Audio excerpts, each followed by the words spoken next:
Coming up on Mountain News this morning, the Commonwealth hit a milestone yesterday after putting the 100th flood survivor in a new home. And Kentucky added another trail town, which hopes to bring more tourism through nature, but this time in Appalachia. Dedicated to Eastern and Southern Kentucky, this is WYMT Mountain News This Morning. Good morning, I'm Olivia Calfee. The time is 6 a.m. on Thursday, June 6th. Now let's check in with meteorologist Tim Drawbridge for a look at your forecast this morning. Good morning, Olivia. Good morning, everyone. Waking up to some showers this morning. Some of us dealing with some heavier bursts of rain as well. We'll show you on the pinpoint Doppler radar in a moment. In the meantime, we're in color now in the 6 o'clock hour. And yes, indeed, the showers are coming in. It is 69 at Jackson, 68 at Manchester, 73 as you make your way over toward Pikeville, to 70 at Moorhead. It's 69. Good morning to you at Irvin. All right, here is the pinpoint Doppler radar. A couple of isolated bursts of heavier rain departing southern portions of Laurel County. Again, this is the close-up perspective that's coming on in. And this will be tracking eastbound right along the Hal Rogers as we make our way through this 6 o'clock hour.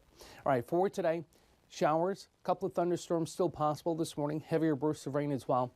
Turning partly sunny, a shower popping up again this afternoon, a high of 83. Fantastic weather to wrap up the week.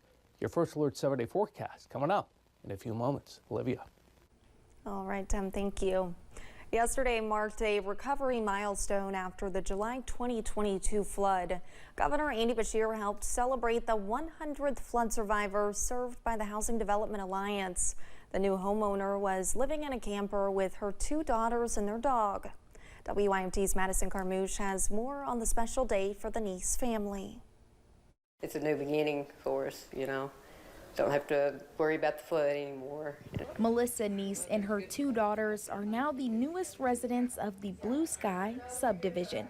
It's a real special moment because I do think that, you know, what some folks said today about, you know, this is about giving hope back. And, you know, you've lived in a camper for a couple of years and that's hard. Melissa says without help from the Housing Development Alliance, she would have had to leave her Eastern Kentucky community behind. Well, I probably would have had to move out of state because I have family out of state, but nobody really locally. We stayed for about 4 months in Lexington when the flood first happened with some family there, and the kids had to do virtual learning. State and local officials came out to hand the keys to Melissa and help remind her she was not just a number after tragedy struck. And we hope that story carries to those that's still waiting. You know, we still care about those that's not got into a home just as much. I just think we're living out our values, that we care about each other and that we love each other, and that's a heck of a lot more important than what political argument is going on during the day. As we get closer to the 2-year anniversary of the disaster, Melissa wants all survivors to remember. Just keep going. There is a light at the end of the tunnel, and today's my light, but just keep going, don't give up. In Perry County, Madison Carmouche, WYMT Mountain News. As homes continue to be built on several higher ground communities, officials say it will continue to improve the quality of life in the region. People in Pike County now have the chance to get all-inclusive care for a loved one 55 years old or older. Governor Andy Beshear was one of the officials who attended the ribbon cutting at Mountain View PACE. PACE stands for Program of All-Inclusive Care for the Elderly. The programming focuses on the needs of the patient, keeping their best interest in mind while providing care. When you look at what we do, it's really participant-centered. The participant is the hub of our program, and all these different services we provide are the spokes, and our interdisciplinary team is the tire that kind of holds it all together. Rummel adds keeping folks in one location helps them to not decline as quickly. If you or a loved one is interested in enrolling with a PACE program near you, we have more information on our website, WYMT.com. And Governor Beshear also made a stop at the Appalachian Wireless Arena to make an announcement. Pikeville was announced as the 29th Kentucky Trail Town. The program gives communities the opportunity to work alongside Kentucky State Parks to increase outdoor tourism. Governor Beshear says Pikeville was a leading performer for the best year of tourism ever in the Commonwealth. And these are the things that don't just draw people here to spend their recreation dollars. They eventually relocate businesses. They invest in the community. So this was a big step forward at a time that we're seeing our best economic development win streak ever. The goal of the program is to not only increase tourism, but to introduce folks to the possibility of living in Eastern Kentucky. And a new trail town isn't the only reason to celebrate nature in Kentucky. The Commonwealth is celebrating 100 years of Kentucky State Parks this fall. Kentuckians are invited to share artwork and capture pictures from state parks to the Team Kentucky Gallery. The exhibit will be in the main hall of the state capitol. The deadline to submit for the exhibition is June 26th. Works chosen for the gallery will be announced on July 1st. Sturgill Simpson is coming back to the Bluegrass with his Fall Why Not tour. The Breathitt County native is marking a new era under a new name, Johnny Blue Skies. The Why Not tour is Friday, September 27th at Rupp Arena.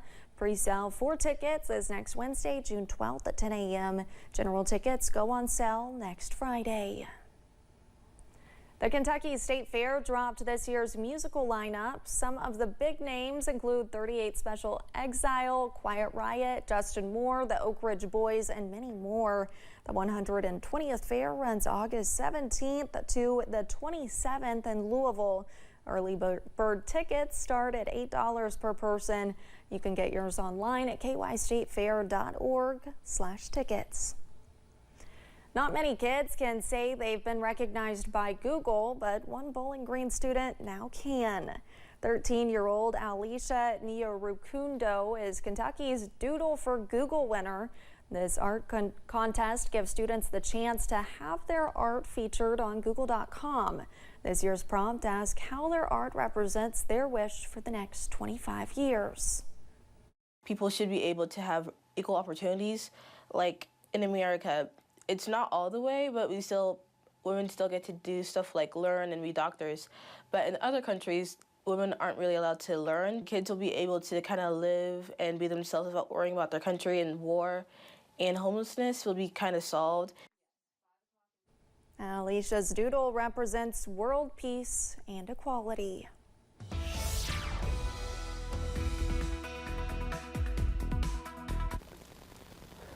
Quick weather update to get you out the door. Temps again, mid and upper 60s, lower 70s as you leave extreme western Virginia and make your way through the Commonwealth this Thursday morning. A scattering of showers from Jackson and Hazard southwestward as you make your way back toward London and Monticello. Heavier bursts of rain here. Don't want to ignore this stop that has departed northern portions of Pike County up toward I-64 into central and southern portions of West Virginia. As we zoom in toward Breathitt and Perry counties, we got a good burst of rain here, tracking north and along the Hal Rogers, and maybe a couple of rumbles of thunder involved as well, and that's reflected in the travel weather forecast for this morning. Showers, perhaps a storm. Then we start to get some breaks in the clouds, allowing for some sunshine. So we go for a partly sunny sky this afternoon.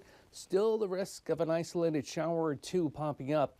And the forecast high in Hazard today, we get up to 83. We've got some fantastic weather coming into play just in time to get into the weekend. Your first Alert 70 forecast is coming up in a few moments. Olivia?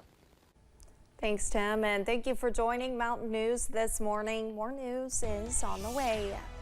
Just ahead, world leaders are celebrating the 80th anniversary of D-Day, which marked the beginning of the end for World War II.